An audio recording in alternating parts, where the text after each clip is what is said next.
Hi everybody, and welcome to the Live the 8 Wise Way podcast with me, Kim Rutherford, psychotherapist, author and creator of the 8 Wise method for better mental health and well-being. And it was recently called, actually, which I loved hearing, and I'm using it everywhere now, so I'm going to talk about it here as well.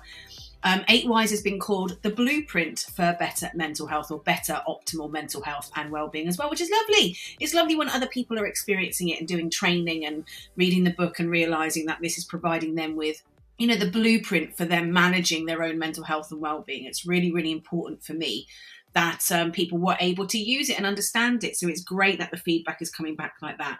Who wouldn't want their book, their theory to be called a blueprint for managing mental health and well-being ultimately? It's a fantastic, fantastic accolade. And thank you to the person who sent that through to me. As I have said, we are bringing this series of Live the 8 Wise Way to a closure. And we have 3 episodes left. And what I'm doing in these final episodes is really just bringing you back to the model, reminding you of what the 4 core dimensions are, and giving you some ideas of what you should be doing or could be doing with regards to each of those 4 areas in order to look after your mental health and well-being, whether you are looking at recovery or you are looking at prevention. In the last episode, we talked about your foundation level, the foundation level of the 8 Wise model, which covered your emotional well-being and your physical well-being and the importance of looking after those in order to have really good, strong mental health and physical health. And the key to it really is, when it comes to the foundation, it's like anything, it's like building a house. If you do not have a strong foundation in place, you are then unable to then build things upon it. And that's why it's so important to have the foundation level in place first. Now, unlike building a house where you would build the foundation first, then you'd build the external structure, and then you'd put the internal stuff together, and then you'd start living with it. With 8 Wise, we have to flip that round slightly. And that's because when you've got your foundation in place, you then have to build yourself on an internal level first. And so the next dimension is our internal dimension. And our internal dimension is about the inner world, the world that exists inside of us that only we know. So it's the internal world that is inside of our mind, that world that we don't always share with everybody else, but it tends to be navigating us, it tends to be leading us, it tends to be driving us. And this is built from 2 core elements. And the first element of the internal dimension is your spiritual wellness. This doesn't necessarily have to have anything to do with religion, but for some people it will do, and for some people it won't do, and that's absolutely fine. What it's really about when we talk about your spiritual wellness is your own personal spiritual connection to yourself and the world. Ultimately, it's about your value base. What do you value in this world? What are your belief system? How do you identify those for yourself? How do you live a life that's true to those and manifest them into the life that you're living? This is about what is your purpose, and are you living a life to your purpose and feeling fulfilled in the life that you're living? This element is about your identity, and it's also therefore about your self-esteem and how you see yourself and your belief in yourself as well as things around you. And it's really, really, really important for us to have a really good, solid spiritual wellness. You hear it a lot when you talk about wellness and well-being. It's healthy body, healthy mind. But that belief system that you have is everything. It's linked to every thought you have. It's linked to every behavior you have. It's linked to every feeling you have. Who you are in this moment in time, is based on those core values, those core belief systems. And so it's really, really important that you are aligned to them. And therefore, it's really important for you to understand that you develop and you grow throughout your life. And therefore, your values will change. Your beliefs will change. Your responses and reactions to things will change. And that's perfectly normal. If you've ever experienced that concept of we just grew apart, whether that be in an intimate relationship or a friendship, that's usually what's happened. Is as we've grown and as we've developed, our values have changed, our beliefs have changed, and therefore our behaviors in life have changed. And sometimes they change alongside the others that change, but sometimes they lead us into a different direction to those people we've had in our lives. So if you're really wanting to understand why you think the way you think, why you feel the way you feel, why you react to things the way you do, why you respond to things the way you do, why you have the certain relationships that you do, then really what you need to understand is, what is your core values? What are your core belief systems? How are you manifesting them into a life? How do you feel about yourself? How do you think about yourself? Do you have that core purpose? Are you working towards things in your life, or are you just almost numb and just going with it? And I said this, I think, right in the early days. I mean, a lot of the clients that I work with come to me with this. This is that moment, this crisis moment for them of not really knowing who they are at this moment in time, feeling that they're in a crossroads in their life. And a lot of that time has come from, we spend so much of our life living our life according to the values and the belief systems that our society, our community, or our culture force upon us. It doesn't always have to be a negative forcing. Society has to work. We have to function as a big community, and therefore there is regulations that need to be in place. But the reality of that means that sometimes we don't bother to take the time out to think for ourselves what our own values are, what our own beliefs are. Sometimes we're living a life to the purpose set by others. How many people are in a career that they didn't choose, but it was something their parents really wanted them to do, for example? That's what it's really all about when it comes to spiritual wellness, is understanding who you are at your core, understanding why you're the way you are. I mean, one of the activities I get my clients to do with me is exactly this. It's a 3-step approach. Step 1 is identify what your top 10 values are. I'm not cruel, because to expect you to be able to state those from a blank canvas is really, really difficult. And what tends to happen is so many people just come up with these words that they think are supposed to be their values. Kindness being the number one. And I'm not saying kindness isn't an important value. It really, really is. But a lot of the time, the first time people do these exercises with me, they're not really being true to themselves. They're stating things they think they're supposed to do, they think they're supposed to say. And there in itself lies some of the biggest issues when it comes to our own spirituality, about the connecting with ourselves. We're so busy trying to be something that the world expects of us, that sometimes we're not living an authentic life, not a life that's true to who we are. We're living a life that suits other people. And obviously, if we're living a life that isn't true to ourselves, at some stage that life will make us unhappy. At some stage, that life will make us feel unfulfilled. At some stage, that life can make us feel resentful. And so it really is important to stop and identify for yourself what your core values are in this world, what your beliefs are in this world, how you identify in this world, and how you're manifesting all of those things into a life that is true to you, that is authentic for you, that gives you a sense of worth, that allows you to feel proud of who you are, that allows you to feel confident in the decisions that you make, because at least you will always know they are true for you. And we get so wrapped up in what's right and what's wrong, and whose opinion states what is right and what's wrong. And we have a moral compass. We all have a moral compass. We know what the morals of our societies are. And a lot of the time, the morals that we're forced to live upon aren't necessarily the ones that society are asking us. It's what our friends are expecting. It's what our family's expecting. It's what our employer is expecting.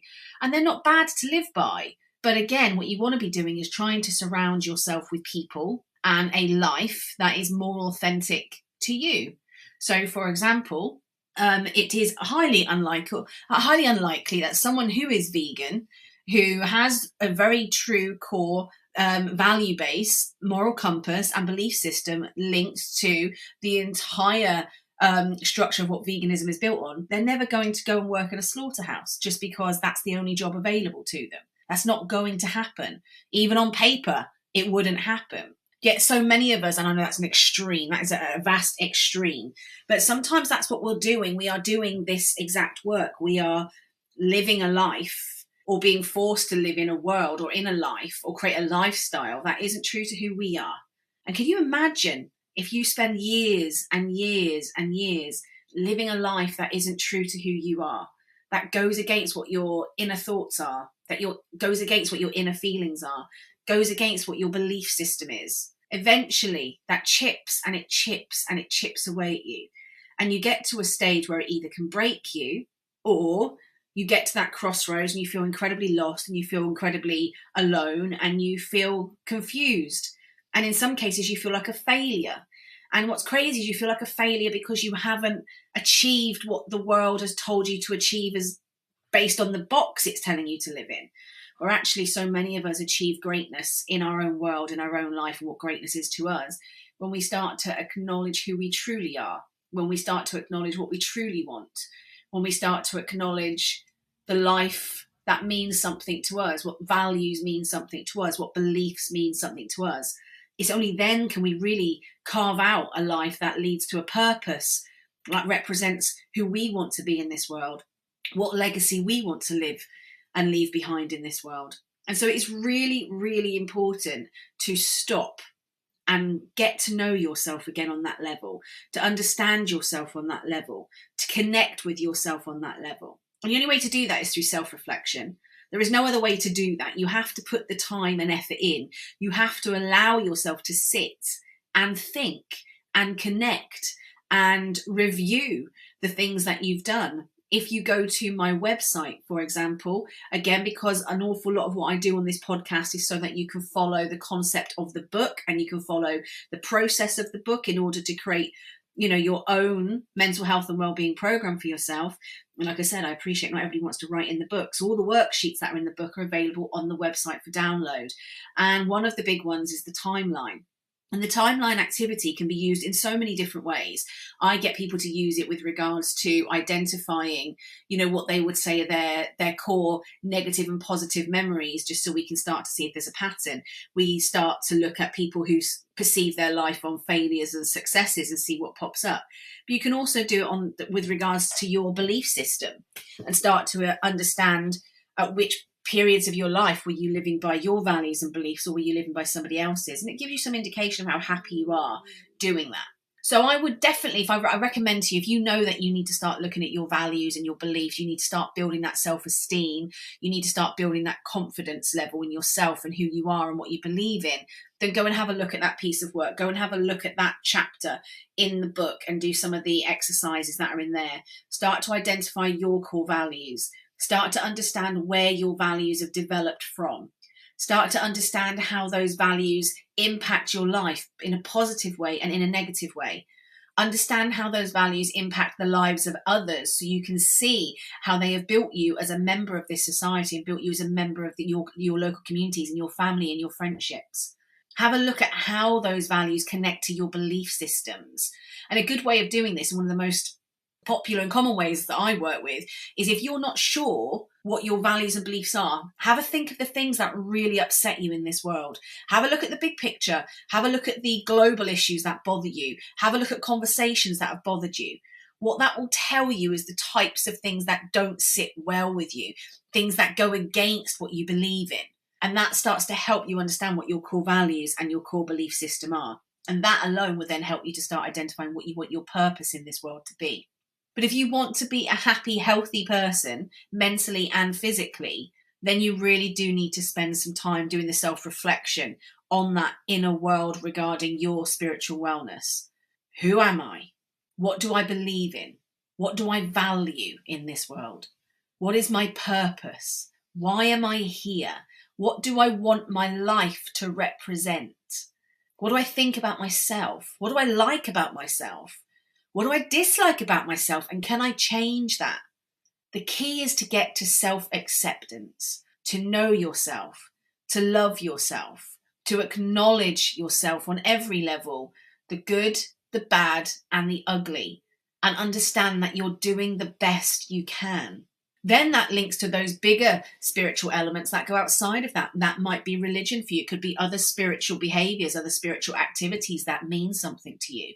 But if you don't know who you are at your baseline, if you don't know who you are at your core, you will always struggle to navigate this life. And you'll struggle to navigate it because you're always looking for someone else to captain your ship.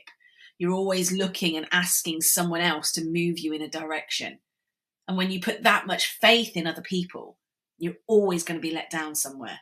And every single time you look for someone else to navigate you, and you look for someone else to make the decisions in your life, and you look for someone else for all the answers, you're actually undermining your own power, your own strength. So really focus on developing your spiritual wellness. to help you develop a really good internal dimension from the 8 whys perspective. And with all of these, we look at it from the perspective of emotional wellness, and physical wellness is about building this really healthy mind and this really healthy body. And the spiritual wellness element is all about really getting to know who you are, understanding who you are from that inner deep element as who am I? It's the who am I question. And then the who am I and what I want question, really, it's ultimately it. And when you've got that right, then you know it's about, I need to understand myself on the next level now. I need to understand what drives me. I need to understand what stimulates me. And that's the second element of the internal dimension. And that's your intellectual wellness. Your intellectual wellness doesn't come down to an IQ number. In so many ways, that IQ number means absolutely nothing in the real world. Nothing at all. Most people with these IQ numbers only share them when they feel the need to tell somebody that they are cleverer than them, because those IQ numbers don't mean anything. Those IQ numbers ultimately are based on a system that was built many moons ago by certain types of people for certain types of people. Our true intellect comes from how we stimulate our own mind, how we stimulate our own brain. And I talk in the book about the difference between change and evolution and the meaning of life with regards to humans. And one of the big elements that I talk about is the two meanings of life. It's the at our core, our main aim as a human species is to survive. So one of the meanings of life is to survive as a human race. And the second one is therefore to ensure that we can survive, we have to evolve and we have to adapt. And so we have these two inbuilt systems that we are using, and we do use every single day. Our stress system, our fear, fight, flight, freeze process is our internal system for helping us to survive as a human race.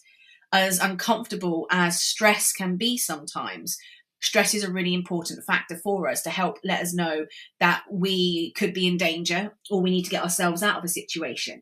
And what it really then does is trigger the second stage, which is that learning element, is how do we change? How do we adapt? How do we problem solve? How do we move forward? How do we get out of this danger?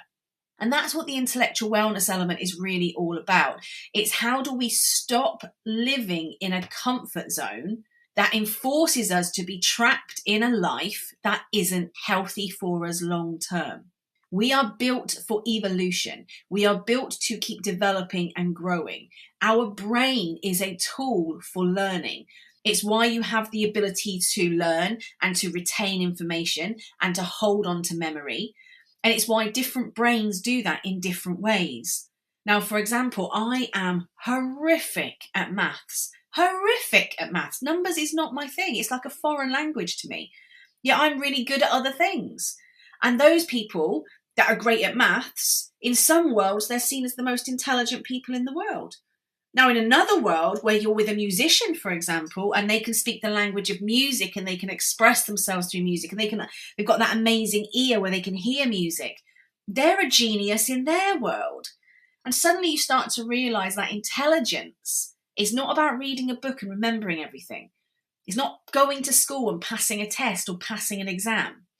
It's about working with your own internal communicators, understanding how you connect with the world and how you learn from it and allow yourself to do the learning that takes place. So for you, it's really important that you keep continuing to evolve, that you keep stimulating your brain, that you keep your brain functioning and healthy, and you keep growing and you keep learning, and that you push out of your comfort zones. Comfort zones really are the prisons that stop us living our life. And most of the time we're in comfort zones because we are scared.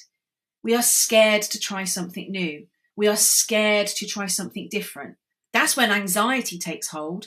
Anxiety takes hold when you're so scared of what might be. You're so scared of what could happen rather than be willing to experience what will happen in the moment you do it. And that's intellectual wellness. Stimulating your brain, learning new things, trying new things, breaking free of your comfort zone, facing your fears and doing it anyway. Becoming the best version of yourself in the moment you are living, rather than remaining the person you've been for the last 10 years because you're scared of what if? What if it doesn't go right? What if it's different? It's always going to be different. But the mad thing is, if we try something new and it doesn't work out, we still succeeded. We still achieved something. We tried something and we learned from something, and that learning has helped us to evolve as a human and as a member of the human race. So it is really important that after you have developed your foundation levels of wellness, your emotional wellness and your physical wellness, that you go from healthy body, healthy mind to knowing who I am, what stimulates me, and how I move forward with that, how I navigate my life with that, how I create greatness in my own existence from that. No one else can give you that. No one else can develop that for you. You have to do that for yourself. You have to learn that for yourself. You have to develop that for yourself. You have to build that for yourself. You have to want that for yourself. If you are unhappy in your life, you need to understand why. And a lot of that will be based on these two elements. So spend some time doing self-reflection pieces. Look internally. Understand who you are. Understand your values. Understand your beliefs. Understand your purpose. Understand your identity. Understand how you think and feel about yourself, your self-worth, your self-esteem, your self-confidence. Move towards accepting who you are. Learn to understand how to use your brain in the most effective way for you. What stimulates you? What is the best way of learning for you? What is your learning style? What is your internal communication modality? For example, I'm a visual learner. I need to learn with diagrams. Just talking at me in an auditory fashion does not work. That's why I had to write a book. That's why I had to create something that had images, that had pictures, that I could work with, that made more sense.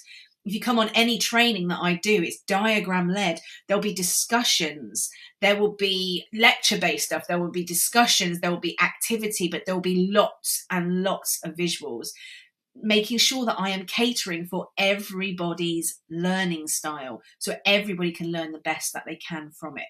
So if you are really looking to develop a world and a life for yourself that is healthy for you and really does help you to boost your mental health and achieve optimal psychological well-being, then take some time out to focus on your spiritual wellness and your intellectual wellness and develop a really, really good, strong internal foundation of your overall wellness. That is what keeps you with a healthier, happier mind. So that's it. That's where we're at so far. We've done foundation dimension. That's your emotional wellness and your physical wellness. We've done the internal dimension, which represents your internal world, the world you don't necessarily share with everybody else, what's going on inside of you. That is your spiritual wellness. That is your intellectual wellness. With those 4 elements and those 2 dimensions, you now know how to look after your mind, look after your body, learn to know yourself and get to know yourself and accept yourself, and learn what stimulates you and what navigates you to move forward. Now you're really, really on your way to living the 8 Wise way for a healthier, happier mind and a better and improved quality of life. In the next episode, we are going to talk about the 3rd dimension, which is your external dimension, when we've gone from the internal dimension to the external dimension. The internal world, how we navigate life through our internal world, we move towards how we are navigating the external world with everything we've got in place so far. So I hope you will join me for that. If this is the first time you have joined me and listened to me, I hope this has been useful for you. I hope it's going to help you in some way. I hope it's going to move you forward in your own life in some way. It would be great if you could comment, leave a comment below, like, subscribe, share. Subscribe, and then you won't miss the final few. And then obviously go back and listen. Go back and listen to all of the other episodes right the way from number 1 right the way through to this one. And if you haven't done so yet and you would like to learn how to live the 8 Wise way with the full program, then you are more than welcome to. If you buy the book, you can buy the book with the planner or the book with the journal. That will help you go through each stage, and you can access them from pretty much anywhere that sells books online. And if you are in the UK, you can also access them directly from me at 8wise.co.uk. Just head to the store. Now, if you're someone who learns better through training courses, then the great news is the 8 Wise Accelerator course and the 8 Wise Discovery course are both available now as online courses done as pre-recorded modules. The way that these work is very simple. After payment, you then get access to the Facebook group, which is where all of those videos will be housed. Each module will be uploaded into the private Facebook group on a weekly basis on a Saturday for you to watch and work through at a time and at a pace that suits you. There will be videos in there will be worksheets in there, and I will be popping in there as well to provide some extras as we go along. The 8 Whys Accelerator is a 12-week course. It covers the full program of 8 Whys. It's going live on Saturday the 11th, but because again it's virtual, it's done as pre-recorded. If you can't start then, that's absolutely fine. So if you're listening to this and it's after that date, don't worry, you can join at any time and you can catch up at a pace that works for you. No problem whatsoever. The week after that, if you are not wanting to do the full program, but just to have a better understanding of these 4 dimensions and how you might implement them into your own life, then you can do the 8 Whys Discovery course. That is a shorter course, that is 4 weeks long, and that will take you into these dimensions in a lot more detail and help you to work out what you need to focus on to improve your life in those 4 dimensions. So they're available for you right now. Again, if you head to 8whys.co.uk, head to the store and you will see access to all of the training courses that you can book onto right now. And I look forward to seeing you in those in the future. If you have any questions or queries about any of this whatsoever and you'd like to work with me or book yourself onto a free consultation, please feel free to message me. You can DM me through any of the normal social media platforms. I am everywhere. You can usually find me as 8 Whys Kim, or you can go on to 8 Whys Therapy, or feel free to email me directly at kim.rutherford@daltonwise.co.uk, and I will happily have a chat with you and talk you through how you can access different support systems using the 8 Whys method moving forward. So that is today's episode. I hope you found that useful. I hope you're finding ways that you can implement 8 Whys into your own life and boost your own mental health and well-being. Remember, Rome wasn't built in a day. You don't have to get this perfect. You just need to start making an effort to make changes as you move forward. And if you've got questions and queries, then please do. Please feel free to reach out for some additional support. Now, as I said, I started 8 Whys in the first place to try and help as many people with their mental health and well-being as I possibly can, simply on the back of my own personal experiences and watching other people with their experiences.